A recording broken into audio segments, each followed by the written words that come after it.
At 8:12 on a Tuesday morning, my condo manager emailed me. A lender questionnaire had been ordered for my unit. I was 33, owned the condo, and hadn't applied for any loan. 10 minutes later, my mother called. Before you overreact, we're only using some of your equity to keep Ryan's shop open. My parents were trying to refinance my home without permission. How far did they go? I thought I had misunderstood her, but then she said the closing was 9 days away and sounded annoyed that the management company had contacted me. You weren't supposed to be bothered with the paperwork, she said. I opened my laptop while she kept talking. A new message from a mortgage broker was waiting. Attached was a special power of attorney with my name, a signature that looked almost like mine, and a California notary acknowledgment. I had never seen that document before. My mother, Diane, told me to stop making it sound criminal. My father was helping with logistics. My brother needed $140,000 to keep his cabinet shop alive. She said my condo had enough equity to solve the problem without anyone losing a home. It's just a refinance, she said. The condo stays yours. I stared at the fake signature under my printed name and asked the only question that mattered. Then why did you need to pretend I said yes? She went silent for 3 seconds. Then she told me we would discuss it as a family. I ended the call. I did not know yet who had created the document or how far it had traveled. I did know one thing. The notary's name was printed right below the signature. By that evening, that name would become the first thread I could pull without asking my family for permission. Would you treat a parent's old gift as a permanent claim on your home? Keep that question in mind. My mother did. She just never said it that plainly until money got tight for my brother. I had bought the condo 6 years earlier, when I was 27. It was a 2-bedroom unit in a plain complex east of downtown Sacramento. The balcony faced a row of crepe myrtles and a parking lot that flooded near the storm drain every winter. It was not glamorous, but it was mine. That mattered more to me than granite counters ever could. I worked as a project manager for a commercial printing company. My job was mostly deadlines, vendors, client changes, and keeping small problems from becoming expensive ones. I had started there after college as a coordinator, and by the time I bought the condo, I had learned to live by checklists and saved most of the down payment. My parents offered $20,000 to help me close sooner. At the time, I resisted. My father, Martin, told me to quit being stubborn. Diane said they had helped Ryan with trade school and wanted to do something for me too, so we signed the lender's gift letter with no repayment expected. Nobody asked for a share of the condo. Nobody went on the deed. I thanked them until my mother laughed and told me to enjoy having a family that could help. For years, that gift stayed a gift. Diane made jokes about our little investment when she visited, but I treated them as jokes. She had a key for emergencies because I traveled for work several times a year. Martin knew the alarm code, and Ryan once scratched my hallway wall while helping me hang shelves. Those were ordinary family details at the time. They did not feel like warnings.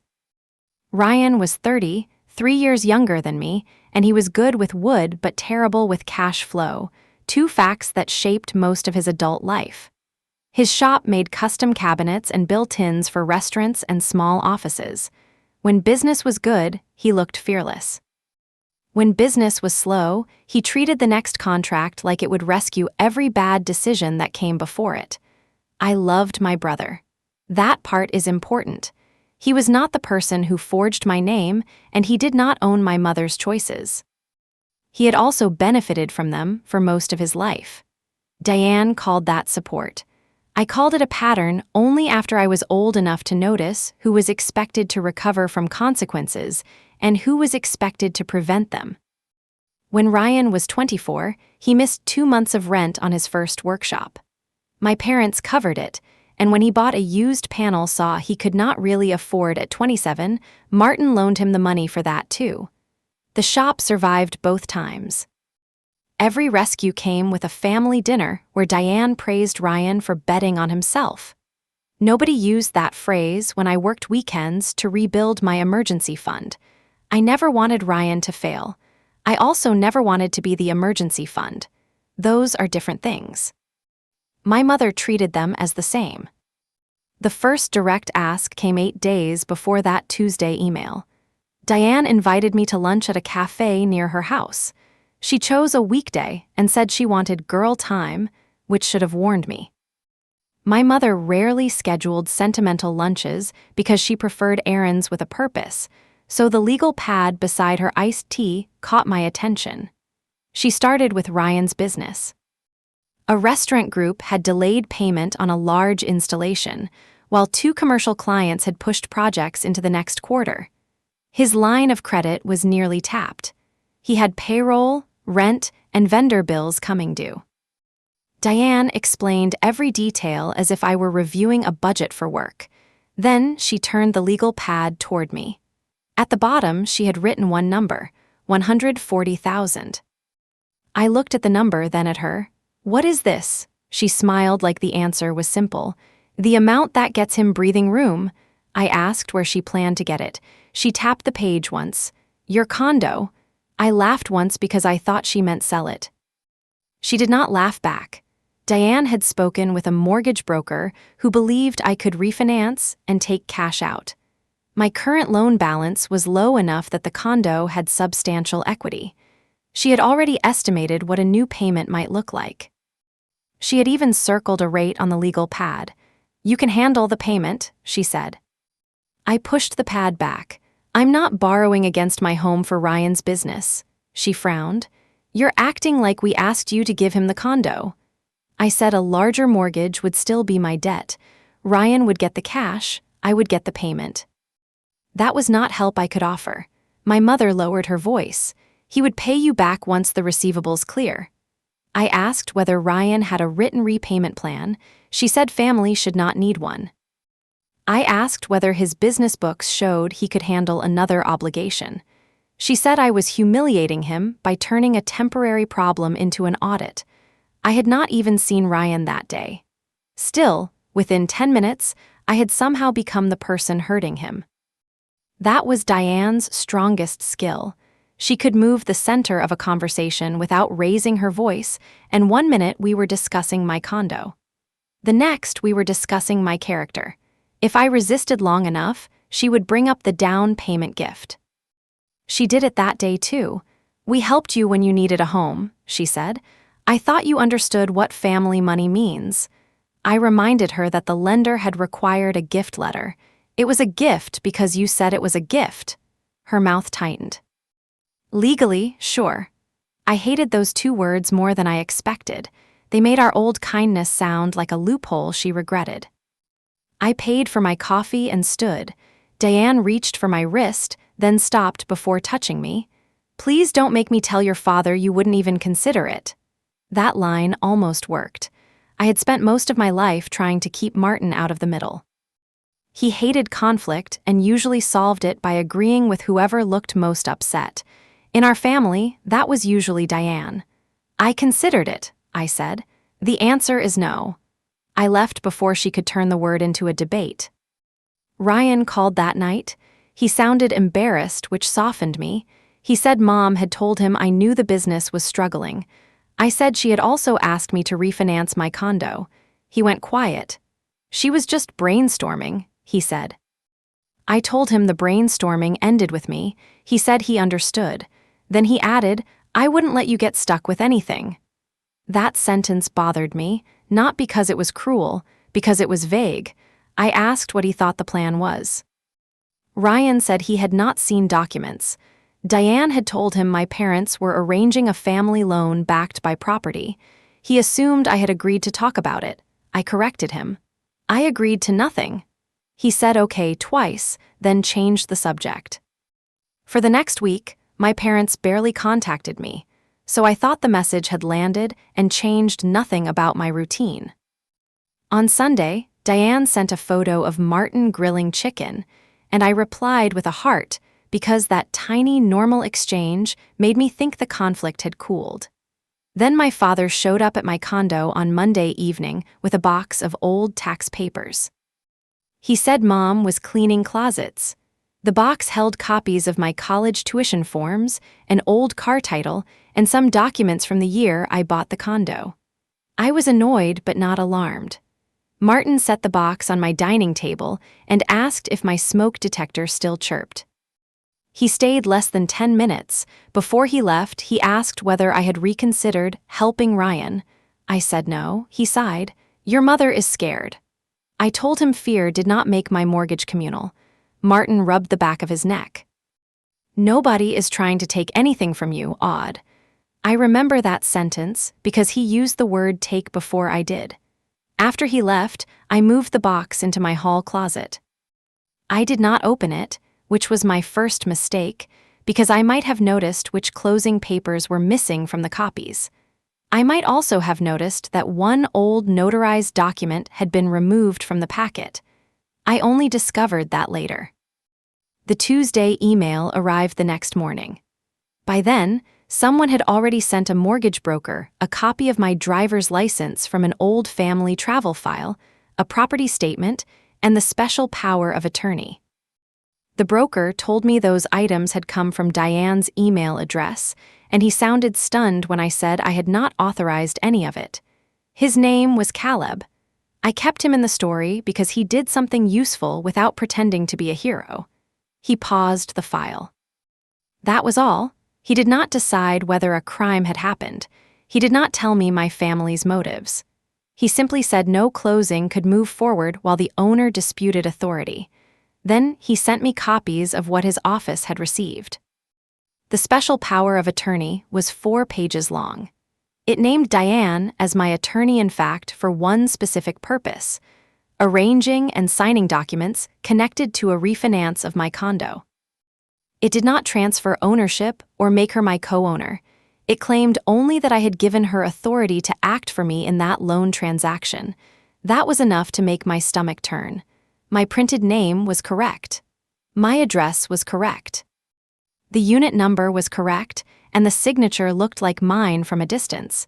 But up close, the first letter leaned too far forward. The date was from the previous Thursday, when I had been at work all day. Beneath it sat a notary acknowledgment, naming a Sacramento notary named Evan Holt. I called Diane again. She answered with, "Did Caleb panic you?" That told me she already knew the broker had contacted me. I asked where the power of attorney came from. She said I was getting hung up on paperwork. I asked again. "Who signed my name?" She exhaled hard. "Audrey, please, we were trying to keep this from becoming another argument." Another argument? That was her description of my refusal. I asked if she had signed it. Diane did not answer. Instead, she said, "Do you really want Ryan to lose everything over a signature when you know what we meant?" I said meaning and permission were not the same thing. She told me to calm down. I told her the loan was paused. The silence on her end was different this time. It was not offended silence, it was fear. "Don't do anything rash," she said. "Your father is coming over tonight." I said he was not. She told me I was making a private family problem dangerous. I looked at the notary block again. "You made it dangerous before I knew there was a problem." Then I hung up and changed the code to my condo alarm. I also called a locksmith because my mother still had the emergency key I had given her years earlier, even though the lock worked perfectly. I changed it anyway. That cost less than 1 month of the payment Diane had decided I could afford. By lunchtime, my parents no longer had physical access to my home. The notary name gave me a next step. Evan Holt had a small mobile notary business listed online, so I sent him a short email with the date, my name, and the document type. I said a power of attorney bearing his name had been presented as genuine, and I needed to confirm whether he had notarized my signature. I attached only the acknowledgment page. He called me about an hour later. His first question was simple. "Were you ever in front of me?" I said no. He asked whether I had ever used him for any notarial act, and when I said the name was not familiar, he told me not to send my full loan file.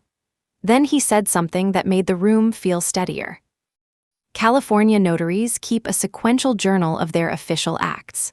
For a power of attorney, the signer's signature goes into that journal, along with identifying information and a thumbprint. Evan said he could check his own record. He could also respond to a proper written request for a specific journal entry. "If I notarized your power of attorney, there should be a line for you," he said. There was not.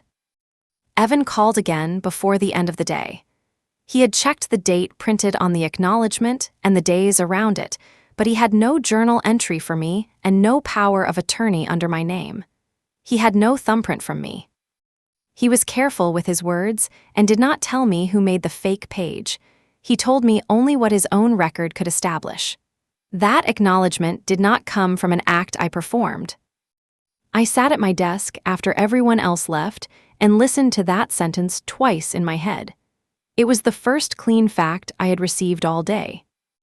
My mother could call the loan a misunderstanding, the signature a shortcut, and the cash family money, but labels could not create a notary act.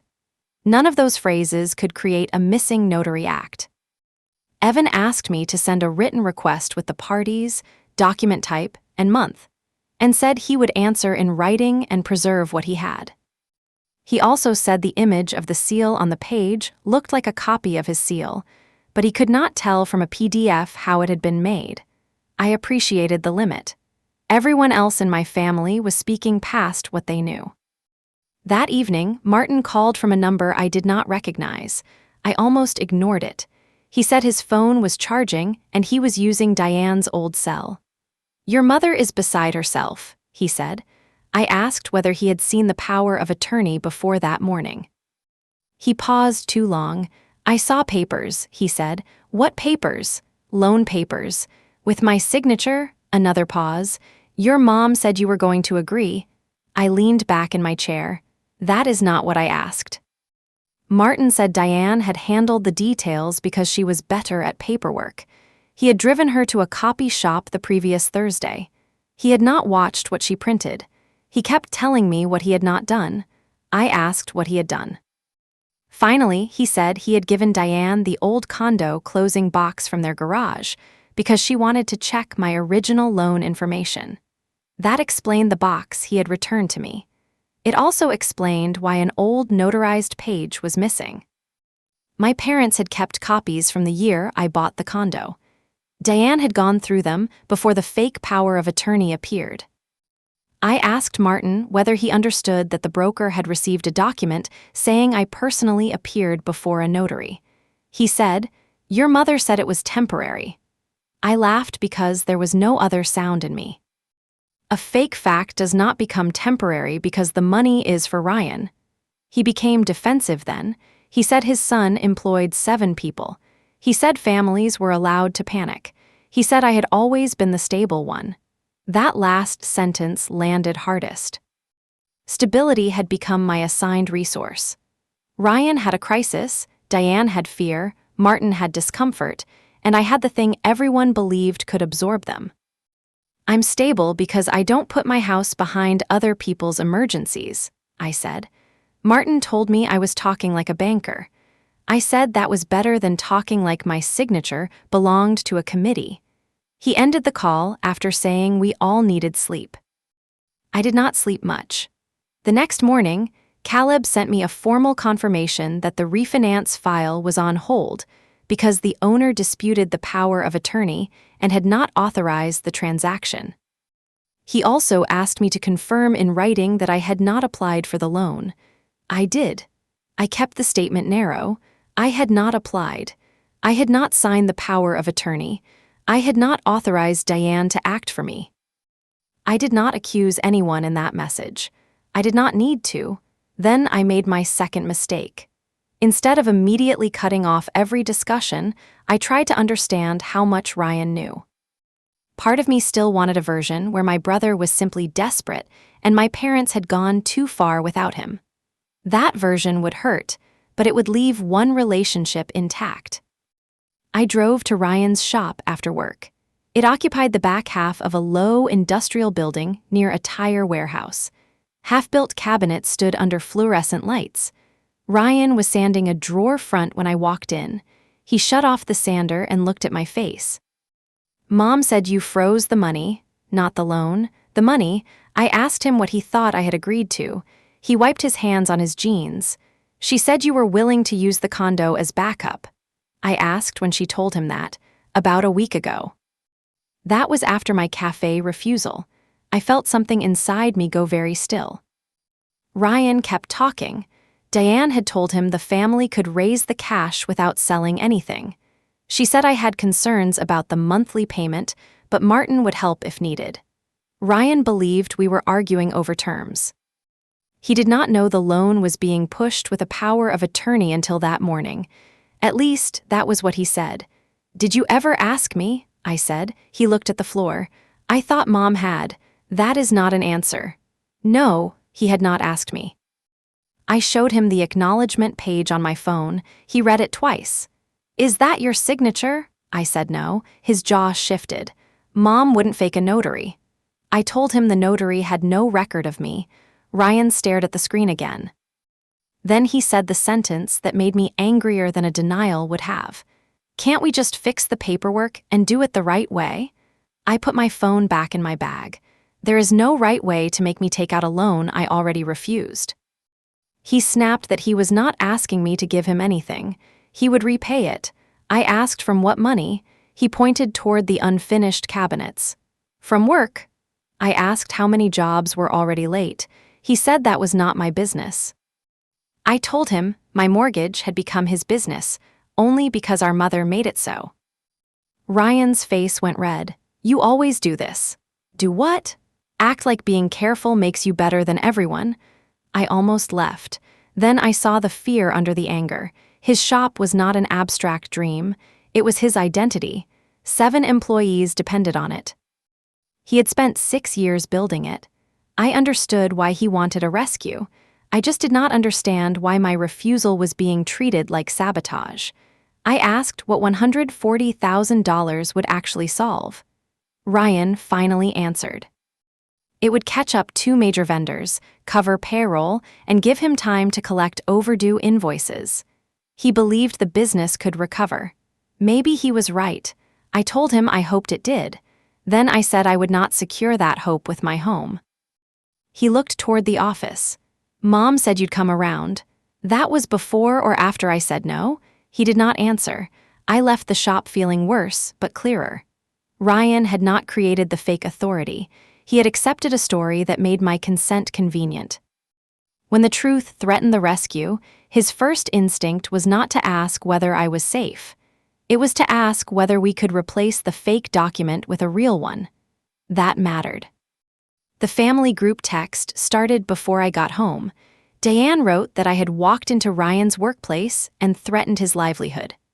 Martin replied with a thumbs up to a message asking everyone to cool down. Ryan wrote nothing.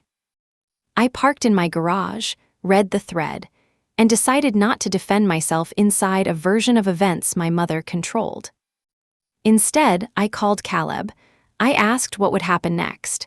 He said the file would remain stopped unless I personally confirmed that I wanted it reopened. The title company was reviewing the power of attorney because the authority was disputed. He would not discuss anyone else's liability with me. That was fine. I needed the loan stopped, not a stranger to diagnose my family. He also told me something useful. The application had been opened under my property address, but Diane had been the contact person from the start. She had described herself as my attorney-in-fact. The file notes showed repeated messages from her asking whether the loan could close by the following Thursday. She had not behaved like someone casually exploring options. She had behaved like someone managing a deadline. I asked Caleb to send me only records I was entitled to receive as the property owner and named borrower. He sent the application package and the emails that had been copied to my file. I printed them at work the next morning. The stack was not huge. That helped. I could follow it without needing a lawyer to translate every page. On the first email, Diane wrote, "Audrey travels often, so I will coordinate." On the second, she said I had given her authority because I was difficult to reach during business hours. On the third, she asked whether cash could be wired directly to an account connected to Ryan's company after closing. Caleb had replied that disbursement would follow lender and title instructions. The request had not been approved. That email did not prove she forged my signature. It proved she was driving the transaction. I kept that distinction clear because I needed my own facts to be stronger than her excuses. Evan's written response arrived the same afternoon. It was short. He stated that his journal contained no notarial act for me on the date shown on the acknowledgment. He had no journal entry for a power of attorney signed by me in the relevant period. He had no signature or thumbprint from me for that act. He also stated that he had not performed the acknowledgment shown on the page I sent. I read it 3 times. Then I looked at the copied notary block in the loan file. The name matched. The commission information matched. The act did not exist. The difference mattered. A notary acknowledgment was not proof that everything in a document was true. It was supposed to show that the signer personally appeared and acknowledged the signature. I had never appeared. Evan's journal was the record that should have carried my signature and thumbprint for a power of attorney. It carried neither. I sent his response to Caleb and the title contact listed in the file. I also told them I did not consent to any use of that power of attorney. Within an hour, the title company confirmed the transaction would not close on the scheduled date. The 9-day countdown was over before it could reach 9 days. That should have felt like victory. It did not. The loan was stopped, but my family was still treating the stop as the problem. Diane came to my office parking lot that evening. She had never done that before. I saw her leaning against Martin's car while I was walking out with 2 coworkers. I told them I was fine and crossed the lot alone. My mother held a manila envelope against her chest. "You are embarrassing us with strangers," she said. I asked whether she had forged the power of attorney. She looked around the lot. "Not here." "That sounds like yes." She opened the passenger door and took out the same legal pad from our lunch. The $140,000 was still written at the bottom. She pointed to it as if the number itself could explain the rest. "Ryan's vendor is threatening to stop materials. He has payroll. He has people with kids. I was trying to buy time." "Who signed my name?" Her eyes hardened. "You're obsessed with that." "Yes." Diane said she had used a signature from one of my old closing documents as a model. She did not say she physically wrote it. She said she had put together what the broker needed because she expected me to agree once I understood the stakes. When I asked about the notary block, she said, "I made the page look complete." That was as close to an admission as I got. I asked where she got Evan's notary information. She said the old Condo document gave her Evan's name and signature, and the state's public listing gave her his current commission details. My father had driven her there. She insisted he did not know what she was making. I believed that part only halfway. Martin might not have seen the finished page, but he knew she was using my records after I had said no. Diane pressed the manila envelope into my hands. Inside was a fresh loan estimate and a new authorization form. No fake signature. No fake notary. This version needed me. "Caleb said the old file is dead," she said. "Fine, we start clean." I stared at her. "You came to my job after admitting you copied my signature, and your solution is for me to sign the loan? You're making it sound insane." "It is insane." She told me Ryan could lose the shop within weeks. She said Martin and she would contribute to the payment if Ryan fell short. I asked whether they would put their house behind the loan instead. Her face changed. "Your father is close to retirement." There it was.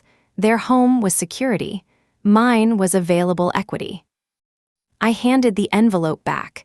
Diane refused to take it, so I set it on the hood of the car.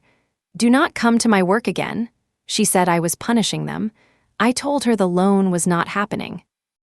She asked whether I would at least wait until Sunday before making any official accusations. I asked what would change by Sunday. She said, "Ryan will have time to talk some sense into you." I walked away, then turned back because I needed one more boundary said out loud. You do not have a key to my condo anymore. You do not have permission to use my documents. You do not have permission to speak for me to a lender. Diane looked at me like I had slapped her. After everything we did for you, she said. I went home and finally opened the box Martin had returned. The old closing documents were in labeled sleeves. One sleeve was empty. The label read, Notary and title copies. At the bottom of the box was a clean rectangle where dust had not settled. A packet had been removed recently. I took photos of the box and the empty sleeve. Then I called Martin. He answered on the second ring. I asked whether he knew Diane had taken a notarized page from the old file. He said she had asked for sample paperwork. I asked why he brought the box to me after that. He said he thought returning it would end the issue. I figured if the papers were back with you, she couldn't keep going. That logic made me furious. He had tried to close the barn after the door was already open, then hoped I would mistake that for protection. Why didn't you tell me? I asked. He said, I didn't know exactly what she was doing. You knew enough to bring the box back. He did not answer. I asked whether he had heard me say no at any point before Diane used the papers. He admitted Diane had told him about our lunch. She had said I was being stubborn, but would come around. Martin believed her because, in his words, you usually do after you cool off. I had to sit down. That was the family rule I had never agreed to. My no was not treated as an answer. It was treated as the first stage of a yes. I told Martin I needed space. He said I was cutting them off over paperwork. I said the paperwork existed because they would not accept a spoken boundary. The page is not separate from what you did, I said. It is what you did. He began to cry. My father did not cry often. For a moment, every old reflex in me woke up. I wanted to tell him we would fix it. I wanted to make him feel less ashamed. I almost did. Then he said, your mother could get in real trouble if you keep pushing this. Not if she forged my name, if I kept pushing. That sentence put my sympathy back where it belonged. I told him I was not responsible for protecting Diane from consequences she created. I also said I was not discussing the loan again by phone. If they wanted to communicate, they could text or email. I needed a record now. I hated saying that to my father. I hated that it was necessary more. The next 2 days were quiet. I worked. I changed passwords on the account where I stored property documents. I removed my parents from the emergency contact list at the condo office. I told management in writing that no one could request loan questionnaires or documents on my behalf without direct confirmation from me. The more frightened I became, the more I relied on the simplest facts. On Friday afternoon, Ryan sent me 6 screenshots. The first was a text from Diane to him, dated the day after our cafe lunch. Audrey said no at first, but she'll do it once she sees the payment is manageable. The second said, I can handle the signing authority if she is traveling. The third was from 2 days later. Do not call her about the loan. She gets defensive when too many people pressure her. I stopped breathing for a second. The remaining screenshots were worse because they were calmer. Diane told Ryan the refinance was basically approved. She said the family had enough authority to keep moving. She promised him the money could be available by the following Thursday if nobody complicated things. All of those messages came after my clear refusal. Ryan added one line beneath the screenshots. I didn't know she meant this. I called him. He answered but did not say hello. Why are you sending these now? I asked. Because she lied to me too. That was true. It was also incomplete. Ryan admitted he had let himself believe the easiest version. He knew I was cautious. He knew I would never casually borrow 6 figures for his business. But when Diane said I had agreed in principle, he did not verify it. I needed it to be true, he said. For once, that was honest enough. I asked whether he had ever seen the power of attorney before Tuesday. He said no. He had seen a message from Diane saying she had authority paperwork. He assumed it meant something I had signed. He sent me that screenshot too. It did not prove he was innocent of every selfish choice. It did support his claim that he had not seen the fake document. Then Ryan told me something I did not know. The week before, Diane had asked him for a copy of his business bank wiring instructions. She said the loan proceeds could go straight to the shop. Ryan emailed them to her. He never copied me. I asked him what he thought would happen when the money arrived. I thought I'd owe you. Did we ever agree on that? No. Did you ever ask how much interest I'd be paying? No. Did you ever ask what happened if you couldn't repay me? He was silent. That silence was useful. It kept the story from becoming too neat. Ryan had been deceived about my consent, but he had also been willing to accept a major obligation from me without one direct conversation. My mother created the false authority. My brother accepted the convenience of it. I told Ryan I would not finance the shop. He said he understood. This time, he did not add a second sentence. The screenshots changed what I knew about Diane's timeline. She had not panicked after seeing a sudden emergency. She had started telling Ryan I would agree almost immediately after I refused. She had then discouraged him from contacting me. The fake paperwork came later. That sequence mattered more than any speech about family loyalty. I printed the screenshots and placed them beside Evan's written response. One showed intent to keep moving after my no. The other showed that the claimed notarization never happened. Together, they did not answer every legal question. They answered my personal one. My mother had not misunderstood me. She had decided my answer was inconvenient. Saturday morning, Diane emailed me. The subject line said reset. The message was 4 sentences long. She did not apologize. She said emotions had taken over, the old paperwork was irrelevant because the loan had been stopped, and we could still save Ryan if we started again with my direct consent. She asked for one family meeting on Sunday. I should have deleted it. Instead, I replied. That was my mistake. I still believed a perfect explanation might restore the version of my family I wanted. I thought if I showed Diane the notary response and her own texts, she would finally understand why this was bigger than money. I agreed to one meeting at my condo. I told her Ryan could come. I told her no broker would be present and no one would sign anything. Diane replied, agreed. 10 minutes later, Ryan called. He said Mom had told him Sunday was a chance to work out terms. I closed my eyes. Even the meeting itself had been translated before it started. I told him exactly what I had written. There are no terms. The refinance is not happening. Sunday is about what happened. He said he would come anyway. I spent the rest of Saturday doing something I had avoided all week. I went through every page in the old closing box. Most of it was boring. That helped. Property tax notices, an insurance binder, lender disclosures, title copies. Near the back, I found a photocopy of an acknowledgment from an unrelated document I had signed during the purchase. The notary on that old page was Evan Holt. That was the source. The old acknowledgment carried Evan's printed name, commission information, signature, and seal image. The page missing from the sleeve had likely been the cleaner original copy. I photographed the remaining photocopy beside the fake acknowledgment. The seal placement and signature image looked almost identical. I was not a document examiner, so I did not declare them copies. I did not need to. Diane had already told me she used old paperwork. I emailed Evan the old page and asked only whether it was a genuine act from the original purchase. He checked the old journal period and confirmed that it was. Years ago, I had actually appeared before him for that unrelated document.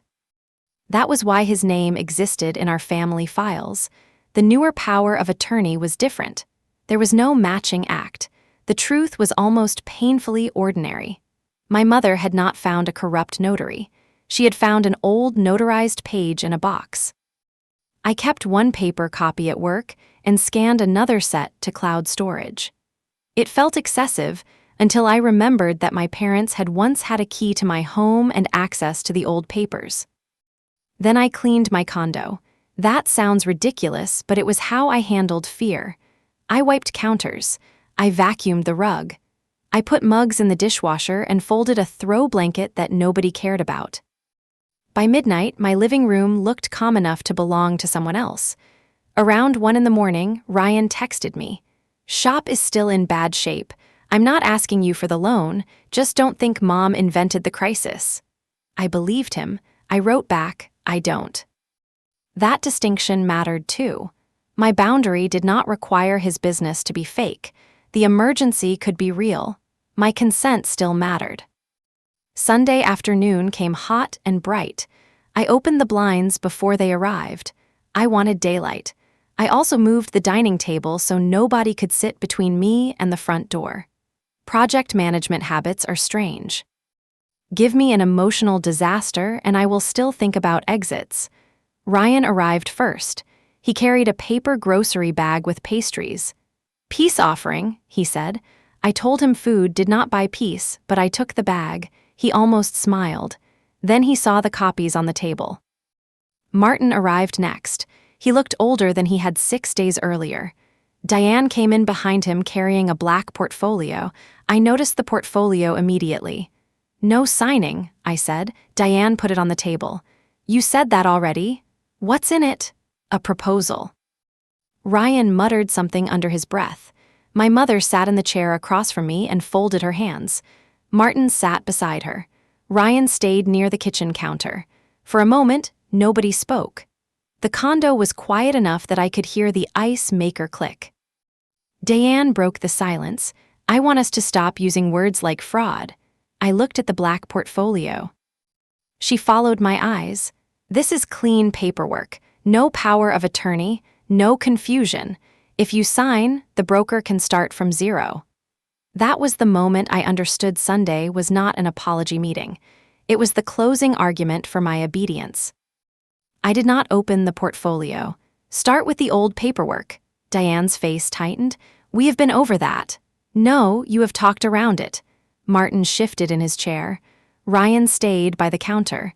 I placed the fake power of attorney in the center of the table. Then I put Evan's written response beside it. "This page says I appeared before Evan Holt and acknowledged my signature. His journal says that never happened. There is no entry for me, no signature, no thumbprint. He says he did not perform this acknowledgment." Diane glanced at the papers but did not touch them. "Then whoever prepared it did it wrong." I waited. She looked at me. "What? You prepared it." "I assembled documents." "You told me you copied my signature from old paperwork." "I said I used your old signature as a reference. On a document I refused to sign." Diane leaned back. "Because I believed you would agree once you stopped reacting emotionally." Ryan made a sound that was almost a laugh. There was nothing funny in it. "Mom, that is not better." She turned on him. "You are the reason we are sitting here." He flinched. I felt the old family pattern reaching for him, and I stopped it. "No, his business problem is why you wanted money. It is not why you used my name." Diane looked back at me. "Fine, I pushed too hard. That is still not the sentence." "What sentence do you want?" "The true one." Her eyes narrowed. "You want me to confess to something so you can punish me." I took out the screenshot Ryan had sent.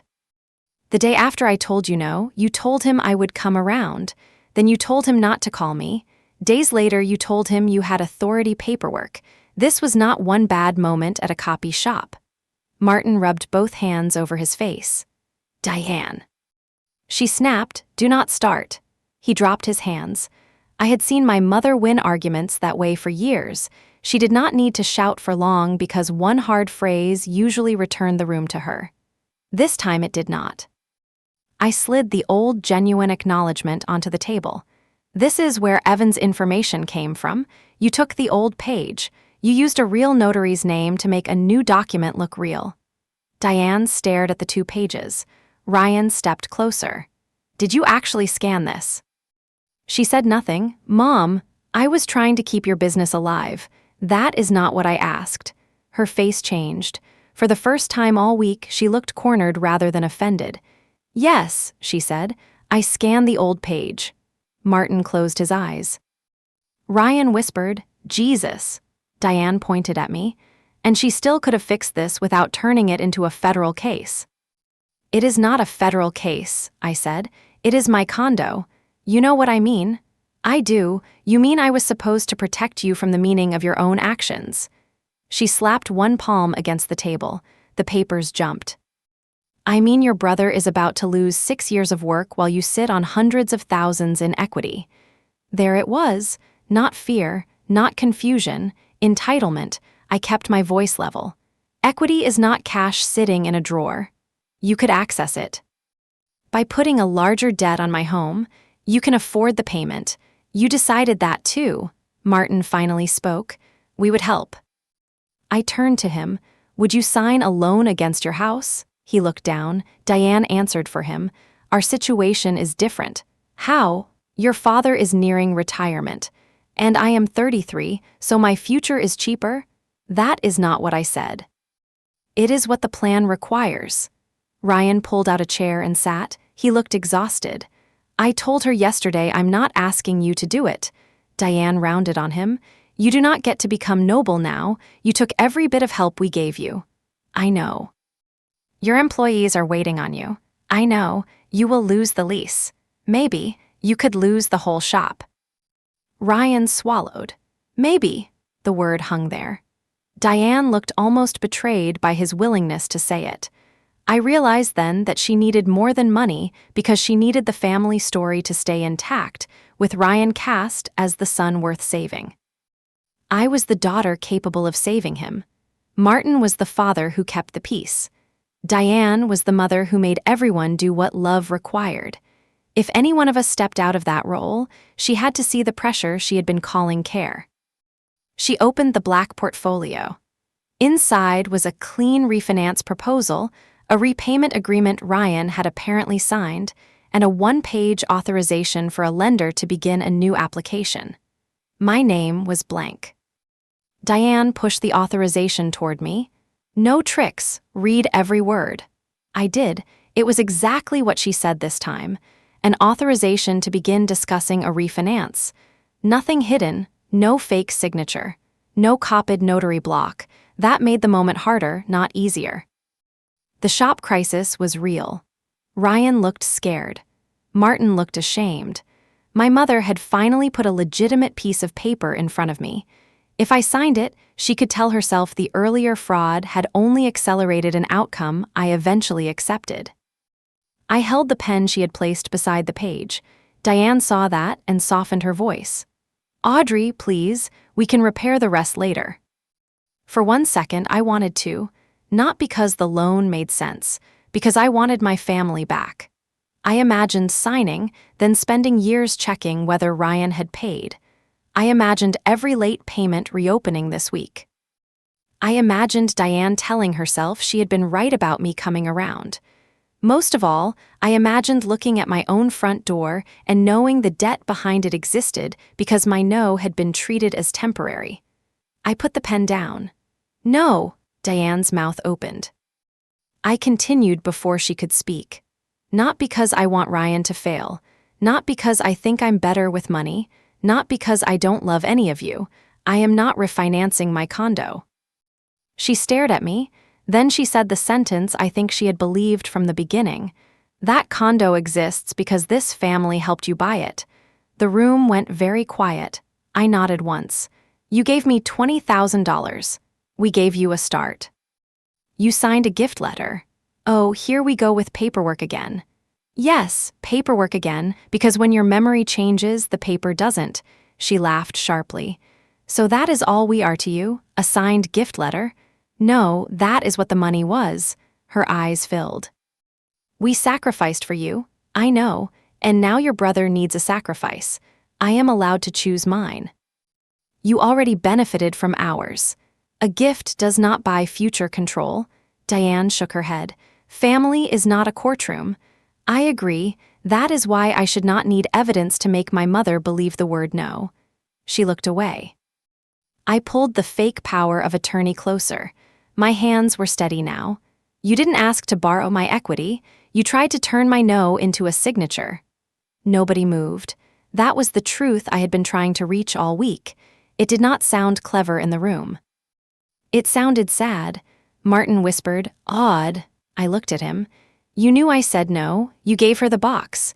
You drove her to the copy shop. Then you brought the box back and hoped the problem would disappear." His face crumpled. I should have stopped it. Yes. It was the first time he said it without an excuse. Diane stood. "So what now? You want us to beg?" "No. You want the police?" "I have not called the police." Her shoulders dropped a fraction. I was not done. I sent the notary response, the disputed power of attorney, and my written statement to the lender and title company. I am sending Ryan's screenshots too. I am asking them to preserve the file and treat any future attempt to use that power of attorney as unauthorized. Diane's relief vanished. "Why would you send his private texts?" "Because they show you kept moving after I refused. They show a mother trying to solve a problem. They show the timeline." She looked at Ryan. "You gave her ammunition." Ryan stood. "You used me as the reason. I was saving you. You told me she agreed." "I told you she would." "That is not the same thing." Diane picked up the clean authorization. "Fine, then sign this and none of that matters." I almost admired the stubbornness. I took the page from her. I tore it once down the middle, then again. The sound was small. The effect was no new application. Her face went blank. I placed the pieces back inside the portfolio, picked up my phone, and opened the email I had drafted before they arrived. It was addressed to Caleb and the title contact. The subject said "Final Dispute and Preservation Request." The attachments were already there. I read the message aloud. It said I had never authorized Diane to act for me in the refinance. I rejected the power of attorney as fraudulent. I did not consent to reopening or replacing the application. I asked that the file and related communications be preserved under their normal procedures. I did not accuse Ryan of forging anything. I did not accuse Evan. I did not add theories. I wrote only what I knew. Diane said, "Do not send that." I looked at her. "Please." It was the first plain please she had given me since this started. I pressed send. My phone made a soft sound. That was it. No judge entered the room. No banker appeared to rescue me. No one clapped. The power changed because I made the decision my family had spent more than a week trying to make for me. Diane sat down again. A few seconds later, an automatic reply from the title company appeared. The file was already closed, and my message would be added to the record for compliance review. The old closing date would not be restored. I turned the phone face down. Ryan exhaled. "Okay." Diane looked at him. "Okay?" He nodded. "Yeah, okay. You are going to lose everything. Then I lose what I lose." She stared at him as if he had betrayed her. Ryan rubbed both hands over his face. "I can sell the edge bander. I can give up the second bay. I can call the 2 vendors myself. I should have done that before this became her problem." Diane said, "That will gut the business. Maybe it keeps enough of it alive." I had never heard him talk that way, not because it was brilliant. Because it was ownership. Martin looked at me. "What do you need from us?" I thought about it. No access to my property records, no lender calls, no speaking for me, no emergency key, no asking Ryan to pressure me, and no calling this a misunderstanding. Diane's jaw tightened again. "What do you want me to call it?" I met her eyes. "What you did." She looked at the notary response, then at the torn authorization in the portfolio. For a long time, she said nothing. Finally, she whispered, "I used your signature after you said no." It was not an apology. It was enough truth to end the argument. I stood and opened the front door. Diane looked shocked. "You're asking us to leave?" "Yes." Martin stood first. He gathered nothing because none of the papers were his. Ryan picked up the pastry bag, looked at it, then left it on the counter. Diane closed the portfolio around the torn authorization. At the door, she turned back. "You really changed the locks." "Yes," her face twisted. "I was your emergency contact for 6 years. You turned an emergency key into proof that you had access. I never used the key for this. I know, I changed the access because I no longer trust the boundary. She looked like she wanted to argue with the distinction. Then she saw I was not moving. Martin walked out. Ryan paused beside me. I'm sorry, I wanted the easy version. I nodded. I know. He left. Diane was last. She held the black portfolio under one arm. I hope this was worth it. I wanted to say something devastating. A week earlier, I would have rehearsed the perfect line. Instead, I said, I hope you understand it someday. Then I closed the door. The first consequence arrived the next morning. Caleb confirmed that no refinance would move forward and that my dispute was attached to the closed file. The title company said its compliance staff would handle the false acknowledgment through its own process. I did not ask them to predict anyone's punishment because I had the result I needed.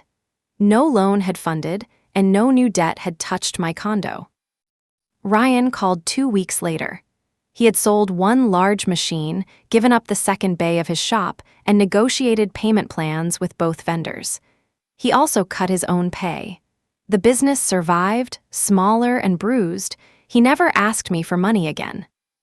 When he finally repaid one of my parents' older loans, he sent me a photo of the receipt with no speech attached. Martin emailed me an apology. It was not perfect. He still wrote that he had been scared for Ryan. But he also wrote, I knew you had said no, and I helped her keep going anyway. I saved that sentence because it was the first time he owned his part without placing my mother between us. Diane took longer, and for 3 months we communicated only by email while she had no key, no code, and no access to my property records. The first time she asked to visit, she asked instead of announcing that she was coming. I noticed the difference. I did not mistake it for complete repair, but I respected the new behavior more than I would have respected another emotional apology. I kept one copy of Evan's response with the closed refinance file. It was just a page stating what his journal did not contain. No dramatic confession, no magic stamp. Just a record that my signature and thumbprint were never there because I had never appeared before him for that power of attorney. That absence protected the truth when my family tried to rewrite my answer. The condo still has the same balcony and the same winter puddle near the storm drain. The mortgage is still mine. So is the choice behind it. My parents once helped me buy a home, and I can be grateful for that without giving them permanent authority over it. Both things can be true. If someone you loved called your boundary selfish because they needed what was behind it, would you hold the line? That is the question I carried out of this. Family can ask. Family can worry. Family can even be disappointed. But family does not get to turn a no into a signature.